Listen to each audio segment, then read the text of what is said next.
Na ito kasi yung pag-usapan natin ngayon. Aalis na tayo sa 2025 and then we are now entering 2026. Now it is our time to think about kung ano ba ang mga bagay na dapat nating gawin as we pass through doon sa bago na namang taon sa buhay natin. Bagong lahat, manalangin tayo, Panginoon. Thank you dahil Ikaw, Panginoon, ang palaging patuloy na gumagala o kumikilos sa aming buhay. Hindi po, Panginoon, nagbabago ang iyong mga pangako. Hindi po, Panginoon, nagbabago ang iyong pagmamahal, pag-aalaga at pag-aaruga sa bawat isa sa amin. Salamat, O Lord God, dahil kami ay matagumpay sa 2025. Tatawid kami sa 2026 na mas marami pang tagumpay na inihanda mo sa bawat isa. Hayaan mo, Panginoon, ang aming puso, ang aming isipan sa mga oras na ito ay patuloy na tatanggap ng iyong pagtuturo, pagtutuwid at paggabay sa pamamagitan ng iyong salita. Gamitin mo ito, Panginoon, ang iyong likod, naway itago mo, Panginoon, sa iyong mga pakpak, Panginoon. Ang bawat salita na lalabas sa aking mga labi, ito'y galing sa iyo, Panginoon, at ito'y manggagaling lamang sa iyo. Hayaan mo, Lord God, na ang mga bagay na hindi ka nais-nais ay hindi mo pahintulutan, Lord, sa mga oras na ito habang kami nakikinig ng iyong salita. Pinupuri ka namin sa iyong pangalan lamang, Panginoon Hesus. Amen, amen, amen. Palapakan muna natin si Lord. Now, so ano ang gain mo sa taong 2025 patawid ng 2026? Pag sinabi natin gain, marami kasi itong ibig sabihin. Pagdating sa music, of course, alam na ni Brother Phil what is gain. Sa musical structure, ito yung nagbo-boost ng quality, nagbo-boost ng struktura ng musika, gain. Pagdating naman sa mga negosyo, ano ibig sabihin nito? Sa basic commerce, may tinatawag tayong asset and liabilities. Tama? And you cannot identify your asset without knowing the value or the weight of your liabilities. Do you get me? Hindi mo masasabing asset ko yan kung hindi mo nakikita ang bigat ng iyong liability. Narinig ko yan palagi sa mga mayayaman ng mga pamilya, no? Anak, maging asset ka naman. Di ba? So, ayan. Now, sa umaga nito, let's discuss about this word gain. Pero ang ibig sabihin nito ay ito yung pag-usapan natin. Ang lahat ay excited na sa New Year. Oh, marami tayong New Year's revolution. Revolution ba? Resolution pala. Okay. Marami tayong mga pinagdadaanan, no? Sa taong ito. Pinagdaanan natin ang flood control, ano pa yung mga pinagdadaanan natin. Dami natin pinagdadaanan. Maganda din na mag-reflect o balikan natin ang nakaraan. There's no wrong kung balikan mo ang nakaraan. Huwag lang yung mga hindi nagagamit sa iyong buhay. Yung mga taong mga nakaraan na nagbibigay lang ng sakit sa iyong puso. Balikan yun. Di ba? Okay? Balikan natin ang nakaraan ngayon ay aalis ng 2025. Meron na ba tayong gain? May abbreviation to para sa taong 2025. Para ihanda natin ang ating mga sarili sa 2026. This is our time to prepare ourselves in the next coming year. Ano ba yung dapat mong gawin? Ano ba yung dapat nating i-prepare? Ano ba yung dapat nating i-consider? No? Kung marami ka nasaktan ng 2025, kunyari, nakasakit ka ng 5 tao sa 2025, gawin mo ng 6 sa 2026. Yung ba yun? Hindi. Huwag mo nang saktan sila. Okay. Kung meron kang kagalit sa 2025, patawarin mo na sa 2026. Di ba? So, ano ang gain na ito? Na ito pag-usapan natin. Number 1, the letter G, the good news. Ano ang mga blessing na natanggap mo ngayong 2025? Na-imagine mo ba yun?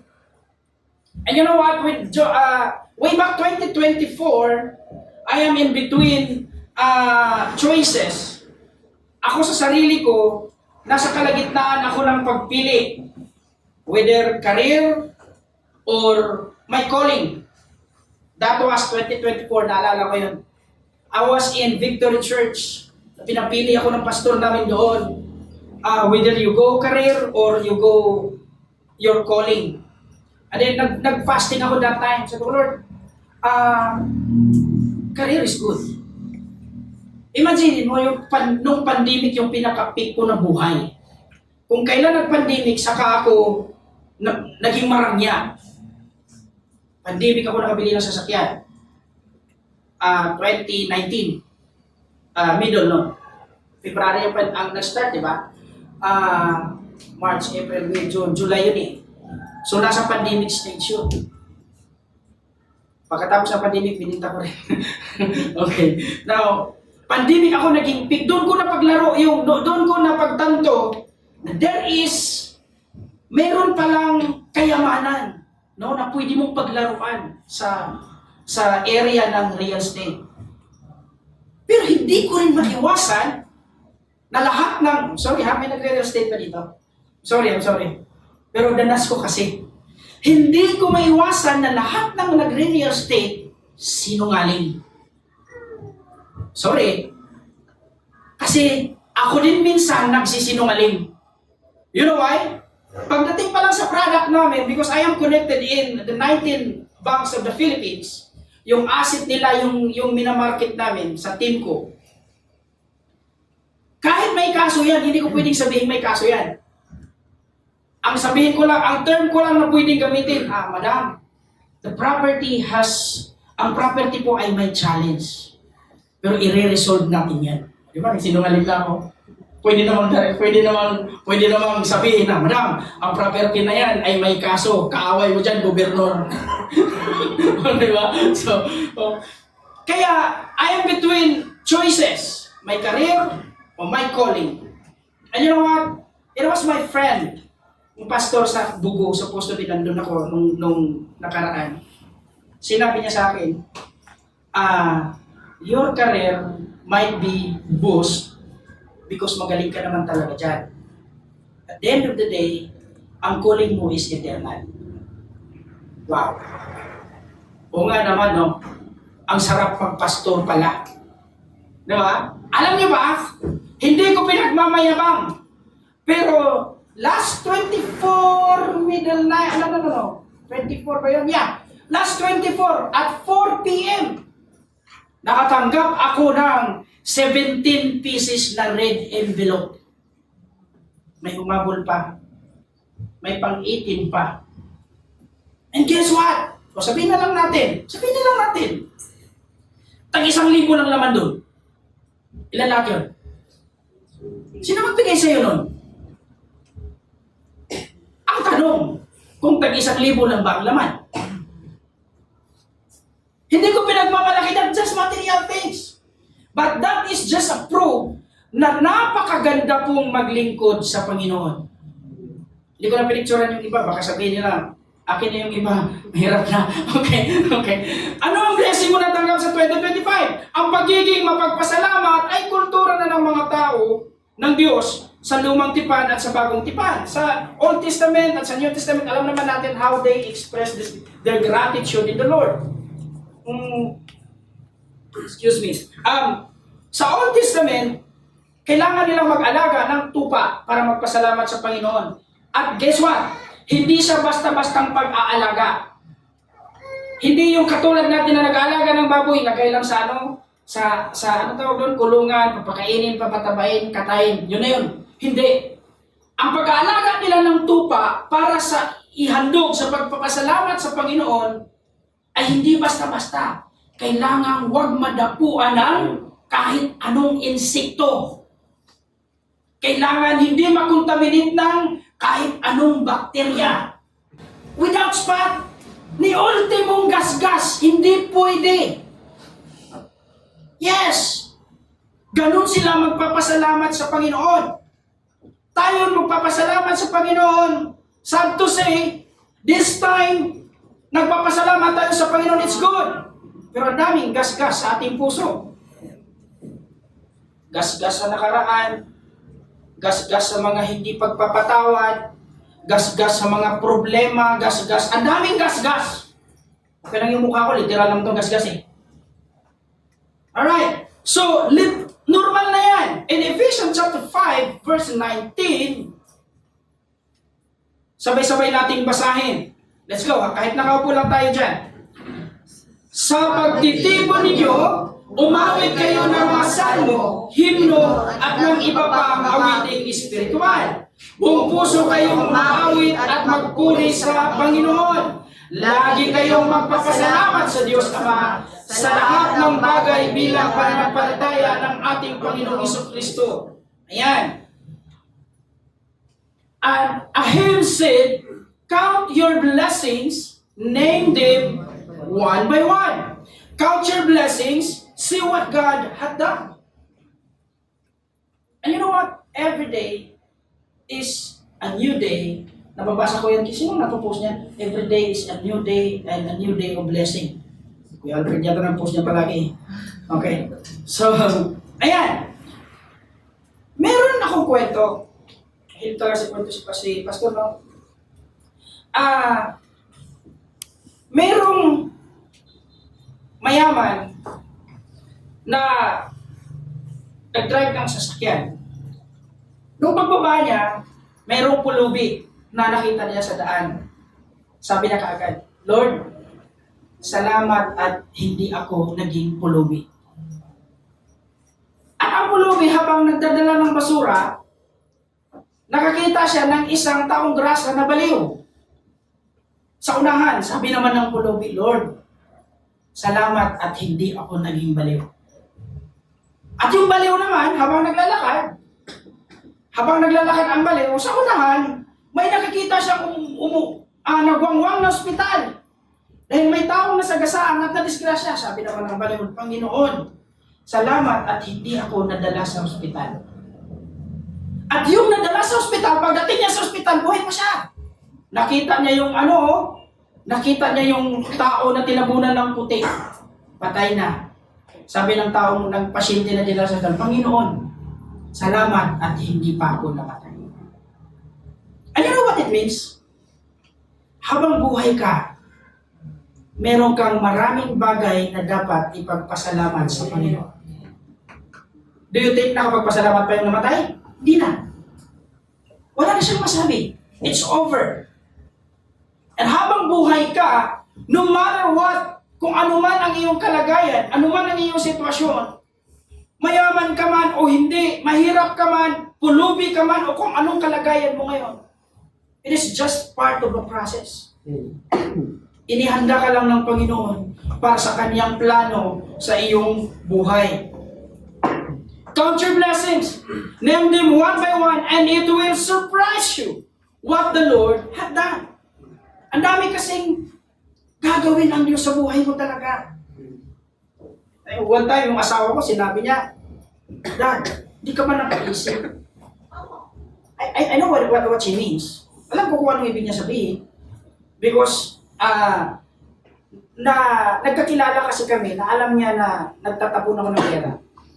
Nagkakilala kasi kami na alam niya na marami akong kaibigan dahil doon. At marami siyang nakahawakan na makakapal. And then nung sinabi niya, Dad, you know, okay lang ba yung ginagawa mo? Wala ka bang balak bumalik doon? Kasi may dalawa na kaming anak. And you know what is my answer? Sabi ko, Mami, yes, walang pera yung bulsa ko. Wala rin pera yung bank account ko. Pero ito yung sabihin ko sa'yo. Kung merong isang araw na sa tingin mo pinabayaan ka ng Diyos, yung mga anak mo, ikaw, kahit isang araw, sabihin mo sa akin, titigil ako sa paglilingkod. And you know what? Every time tinatanong ko siya, may araw ba na pinabayaan tayo ng Diyos? Wala siyang masabi. Why? Wala pong ibang totoong mangako ang Diyos lang. Tingnan mo yung kagabi mo kung totoong mangako yan. Somehow totoo naman din yan. Anak kasi ng Diyos yan. Amen? May pagkakataon na gusto nating lumipas at kalimutan na ang taong 2025, marang mga masasamang mga nakaraan dahil nasaktan ka, nabigo, o sobrang nahirapan ka. dahil doon sa mga malita-malita na yon at saka kung ano-ano pa. Pero hindi mo lang napansin ang maraming pagpapala ng Panginoon. The issue is being contented. Kasi, hindi mo na-appreciate yung maliliit na bagay pag hindi ka contento. I tell you. You know what? Isa sa mga nagustuhan ko na attitude ng aking anak na panganay, lahat ng bagay na meron siya, pinamimigay din niya. Nagulat na nga lang ako. Kasi ultimo yung mga bagay na hindi na nararapat yung pang tahi ng sapatos, pinamimigay niya. Basta lang makapagbigay siya. And you know what? She's very contented sa lahat ng bagay. Isa lang request niya sa akin na this Christmas, sabi niya, Dad, gusto ko bike. Binigay ko yung bike. Nung may bike na siya, ang ginawa niya, pinasakay niya yung kapatid niya, siya tagatulak. Oh, yun lang naman pala yung gusto niya. Give me, because I want to use that for other people. Yun ang attitude na dapat meron tayo. Alright? In Ephesians chapter 5, verse 20, lagi kayo magpasalamat sa Diyos Ama sa lahat ng bagay bilang mananampalataya ng ating Panginoong Hesukristo. Kaya bago pumasok ang New Year, mag-reflect tayo. Tingnan natin mga sarili kung ano ang mga pagpapalang natanggap natin this year. Hindi mo mabilang yan. Hindi mo mabilang yan. May isang mayaman na hospital. Gumaling na siya. Sabi niya sa doktor, Dok, magkano bill ko? Sabi ng doktor, 280,000. Umiyak siya. Sabi ng doktor, umiyak ka ba dahil wala ka pabayad? Alam mo, doktor, mayaman siya. Saan ba nang galing yung malaking bildo? Sa mga oxygen na kinonsyo mo araw-araw. Nakadalawa, 3 oxygen ka araw-araw. Isang buwan ka dito mahigit. O din nasa 280,000 yung bill mo. Yun nga, Dok, eh. Yun ang iniyakan ko. Hindi dahil wala akong pera. Kaya ko magbayad kahit 1 million yung bill. Ang iniyakan ko lang, sa isang buwan na gumamit ako ng oxygen na yan, ang laki ng bayad ko. Samantalang sa 50 na taon na ginamit ko ang oxygen ng Panginoon, hindi man lang ako nagbayad ng maski piso. Did you imagine that? Can you imagine that? Hindi man lang ako nagbayad ni maski piso, ni hindi ko naranasan na naningil siya. Because ang kailangan lang naman ng Panginoon ay ang ating paglilingkod sa Kanya. Ang kailangan lang naman ng Panginoon ay ang ating buhay na naglilingkod sa Kanya sa kahit anumang sitwasyon sa ating buhay na nararanasan. Kapag ganito ang attitude natin, masaya nating harapin ang bagong taon. Happy New Year! Masaya nating harapin ang bagong taon. O, di ba? Ano na mga New Year's resolution mo? Papayat na talaga ako. Diba? Mga kadalasan. Magda-diet na talaga ako. Diba? Uy, na 2025, hindi ko ina-expect na last 2024, I am 85 kilograms. Diba? 85. So, but I'm healthy. May gamot ako araw-araw eh. 7-Eleven. I'm healthy. Okay? And you know what? 2024, pagtawid ng 2025, nagtimbang kami dun sa resort. Guess what? 78 na lang ako. O, di ba? Nang walang plano-plano. Ang ginawa ko lang, nakipaglaro lang ako sa mga anak ko, naghahabulan lang kami. Yun na pala yun. Di ba? Nagbawas ako ng 7 kilo. Di ba? So, ano ba mga New Year's resolution natin? Hindi na talaga ako magpapakutang. Mayayaman tayo eh. Hindi na ako magpapautang. Mamimigay na lang ako. Oh! Di ba? Pag-isabi na ka bibigyan mo naman ako dyan. Alright. Next! Achievement! Ano ba yung mga achievement natin? Ano ang mga na-accomplish natin sa 2025? It doesn't matter kung maliit o malaki ang na-accomplish natin. Basta naibigay mo ang pinakamagandang nagawa mo. Basta naibigay mo yung best mo sa iyong larangan, sa karir mo. So pagsamba, bigay mo yung best mo. Palagi kong tinuturo sa music team, sa worship team, kahit hanggang ngayon, ito yung palagi kong tinuturo, worship the Lord as if this is your last time to do it. Palagi kong sinasabi yan. Sambahin mo ang Panginoon na parang ito na ang huling pagkakataon na makasamba ka sa Kanya. That's the real matter sa ating mga bagay, sa mga bagay na ating ginagawa. Your biggest achievements starts with small, consistent steps. Every effort counts. And you know what? I forgot the author, but this is what he says. 1,000,000 miles starts in a single steps. Ang mahabang lakbayin nagsisimula sa unang paghakbang. Ganito din ang prinsipyo sa salita ng Diyos. Kanyang pinahalagahan kahit ang ating maliit na accomplishment, yung simpleng panalangin mo, may ano yan, ay ipon yan. Huwag kang magtampo kung hindi pa nasagot ka agad. Relax lang. Diba? God is always at His most. Kung ano man ang pinakamaganda para sa buhay mo. Ang taong, according to Luke chapter 16 verse 10, ang taong mapagkatiwalaan sa maliliit na bagay ay mapagkatiwalaan din sa malalaking bagay. At ang taong madaya sa maliit na bagay ay magiging madaya rin sa malalaking bagay. Kaya kung naging matapat tayo sa maliit na bagay ngayong 2025, pagkatiwalaan din naman tayo ng Diyos ng malalaking bagay sa next year, sa 2026. Amen? Amen? Napakasarap lang na ang mga pangako ng Diyos ay nangyayari at magaganap talaga sa buhay natin. Amen? Ang daming pinag-usapan namin ni Pastor Freddy, mga pastor, nung nasa resort, Brother Mark, ang dami namin pinag-usapan ng magagandang malalaking bagay para sa gawain. And you know what? Excited ako dahil alam ko sa sarili ko na ang buong COH family ay nakasuporta sa mga gawain ng Diyos. Walang madamot sa COH, no? Pag meron, sipahin natin. Okay, ni-joke lang. Grabe naman kayo. Okay. Letter I, improvement. Ano yung dapat mong i-improve? Of course, number one, yung ano natin, yung, tuparin na natin yung mga New Year's resolution natin, no? Kung magpapayag ka. Kung tawag dito, kung magdadahit ka.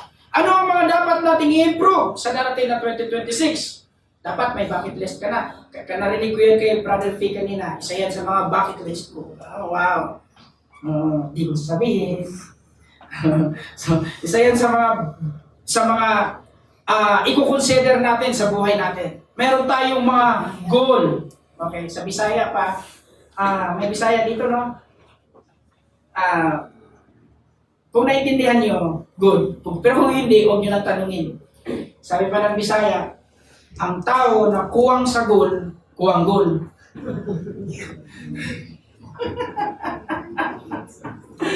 Huwag na kayong magtanong. Palagi tayong may New Year's resolution o paninibagong simula every New Year. Pero palagi din naman tayong nabibigo.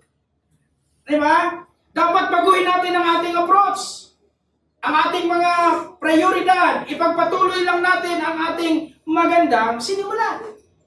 Magandang nasimulan sa kahit anong larangan man sa ating buhay. Makikita natin sa sinabi ni Pablo in 2 Corinthians chapter 3 verse 18, at dahil naalis na ang takip sa ating isipan, nakikita na natin ang kapangyarihan ng Panginoon. At ang kapangyarihan nito ay mula sa Panginoon na siyang banal na Espiritu, ang siyang unti-unting bumabago sa atin hanggang tayo'y maging katulad niya. Alright? Normal yan. May mga taong palagi nating sinasabing, drawing ka lang. Yung, lalo na pag nagayaan ng mga outing, tapos hindi natutuloy. Mahilig ka naman sa drawing eh. Diba? Kaya sinabi kagad ni Brother Mark, nung Christmas, sabi niya, sa Monday, alis tayo. Punta tayo ng Samar. Tawid tayo ng ano yung pinagsasabi niya? Tawid tayo ng, yung mga Ilonggo? Basta doon na, bandang sa Ilonggo. Bacolod. No, hindi Bacolod yun eh. Yung lugar ng Coronel. Tawid tayo doon, tapos balik tayo ng Surigao. Sabi ko, malayo mo na. Sabi ko, kaya kayang gawin yun? Uwi tayo ng Wednesday. Sabi ko na sa kanya, drawing na naman yan. Kasi ang lalayo nun. Anyway, okay. Palagi natin naririnig yan. Yung pagdating sa mga plano, hindi natutupad. Drawing lang yan. A journey of 1,000 miles. Ito yung sinabi ko kanina nagsisimula sa unang hakbang. Humakbang tayo kahit maliit lang. At makakarating din tayo kaysa sabihin mo na huli na. Sayang, huli na ang lahat. Humakbang ka. Humakbang ka. Kaya nga, ang prinsipyo sa pagkadapa, tumayo ka. Bumangon ka. Di pwedeng gumapang ka. Alright? Wala pong sayang kapag ating sinimulan. Okay? Maybe siguro hindi natin na-achieve yung gusto natin mangyari.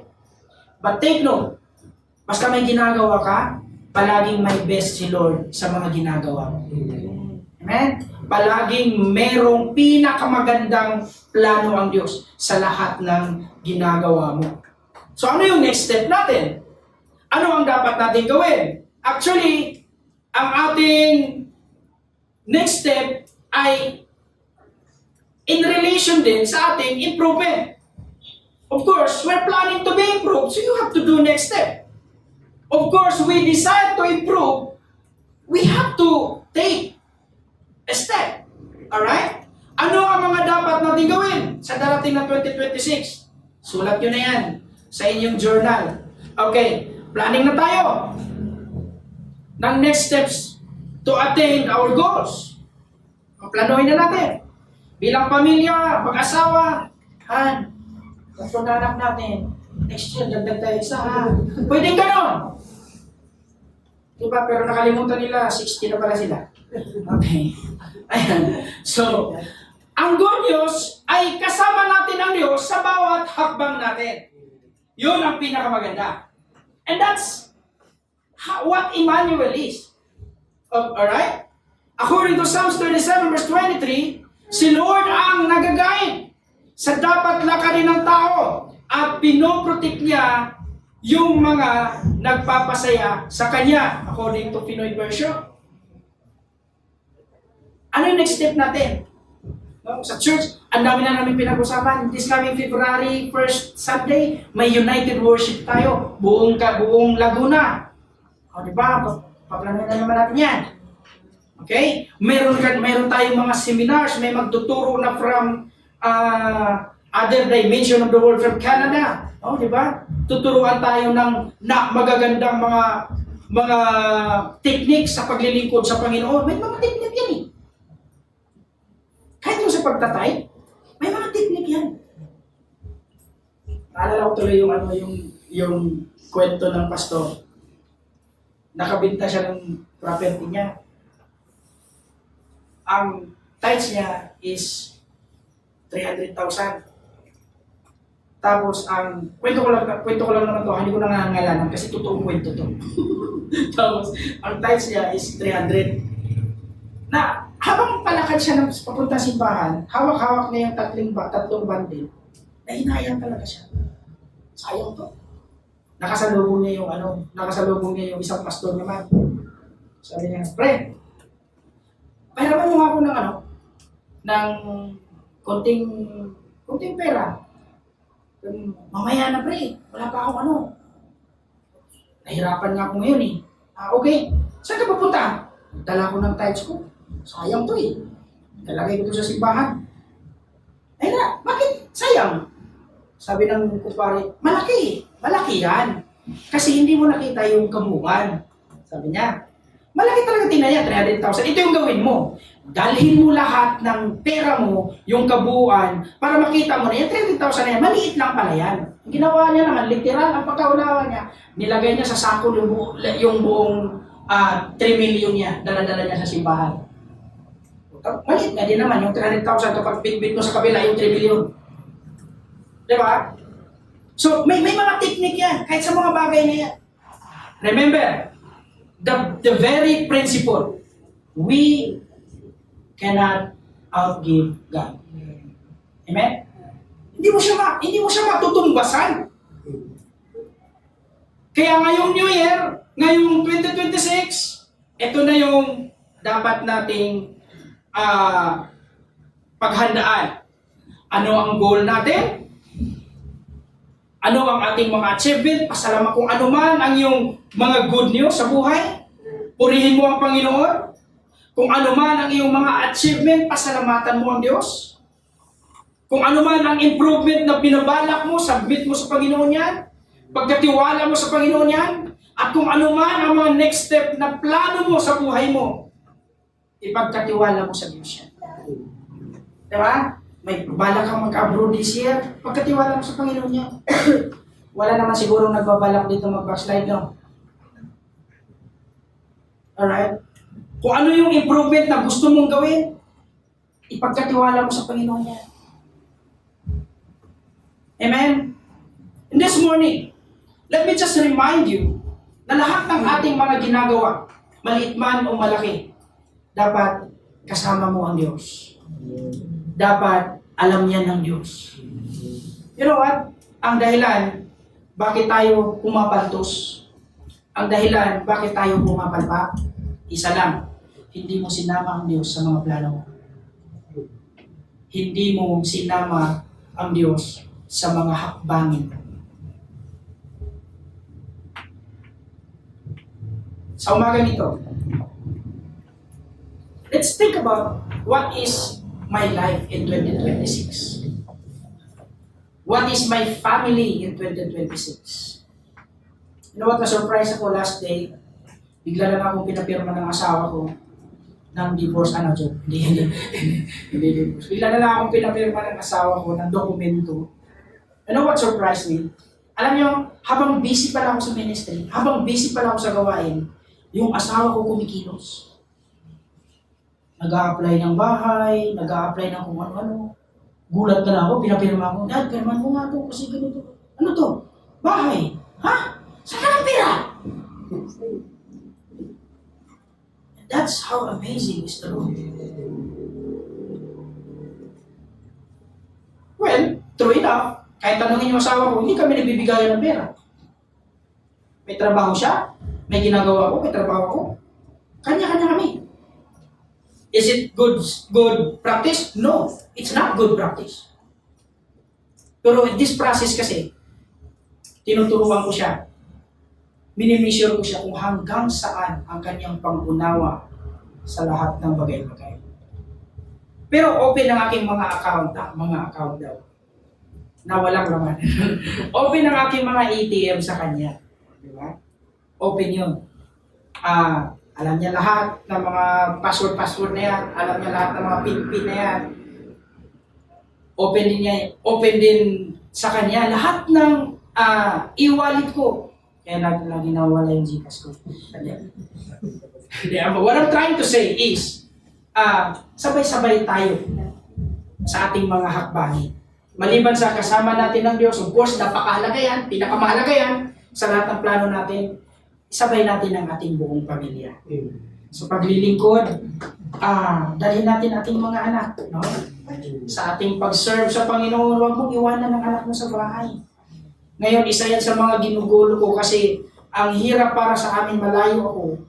Kailangan ko silang ilipat either Banyadero or Canlubang para gusto ko makita yung, kasi may children, kahit 3 years old lang yan, nanalangin yan every day, every night. And you know what? Isa sa mga dinurog ng puso ko, isa sa mga nagdurog sa puso ko, nung narinig ko ang prayer ng bunso ko. Jesus, thank you, Daddy. Amen. praising the Lord na may daddy siya. And how much more kung nasa simbahan siya? Isa yan sa mga ginugol ko ngayon. No? I'm praying for whether Banyadero or Canloba. Pero tingin ko mas gusto ko ang bahala na si Lord. Okay. So, in this morning, set your goal. Mag-isipan mo na. Maglista ka ng bucket list mo. Diba? And let us just allow the Lord to do something greater than the great things na ginawa niya last year. Naalala ko tuloy yung own definition ng pastor ko sa excellence. Sabi niya, excellence is doing better of yesterday's best.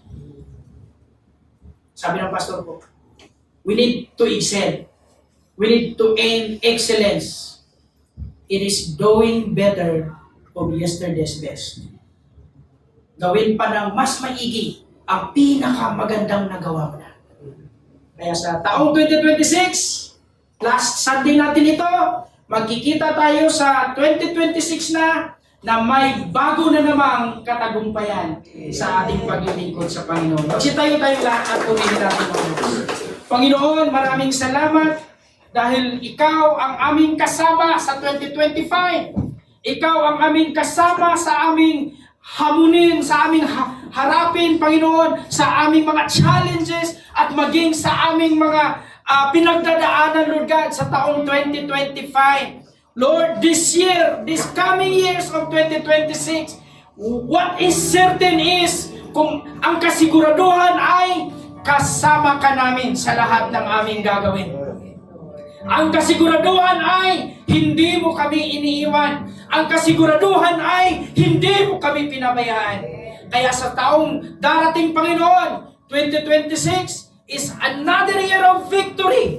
Is another year of your abundance. And another year, Panginoon, sa lahat ng mga ginagawa at gagawin mo pa sa bawat buhay namin. Pagpalain mo, Panginoon, ang aking mga kapatid, ang kapatiran ng City of Hope, Canlubang, Panginoon, na sa buong taon, Ikaw, Panginoon, ang kanilang sinasamba. Walang ibang Diyos na namutawi sa kanilang puso at isipan. Walang ibang Diyos na lumalabas sa kanilang labi at sa kanilang puso. Ikaw lamang, Panginoong Hesus.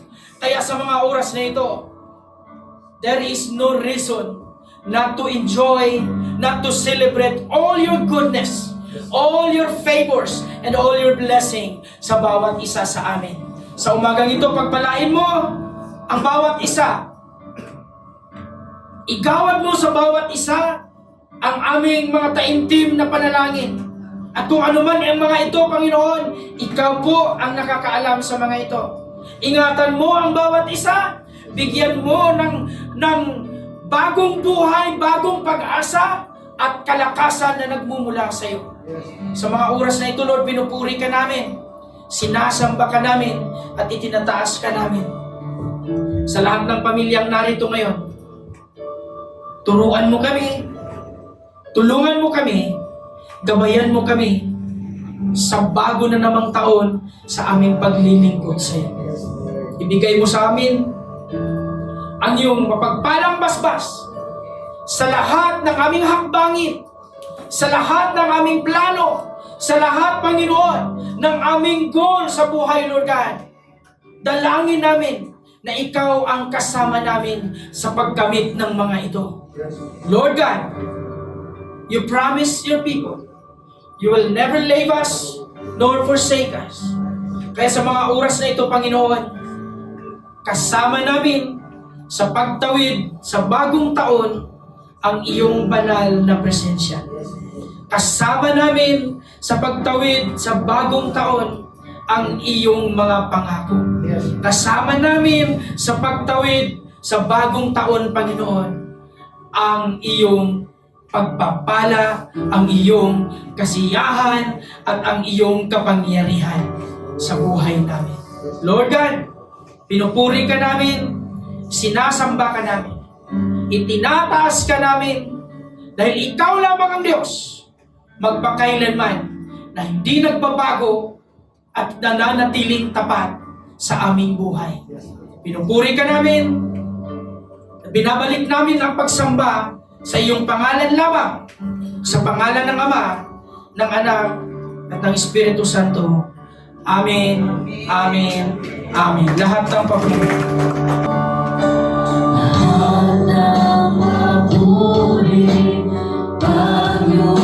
Pagluwalhati alay sa'yo, O Diyos. Ang aming puso, ang aming buhay, alay sa pagsamba.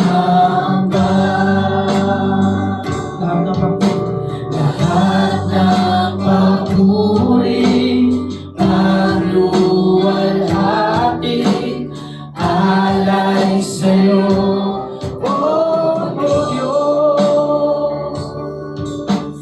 Ang aming puso, ang aming buhay, alay sa pagsamba.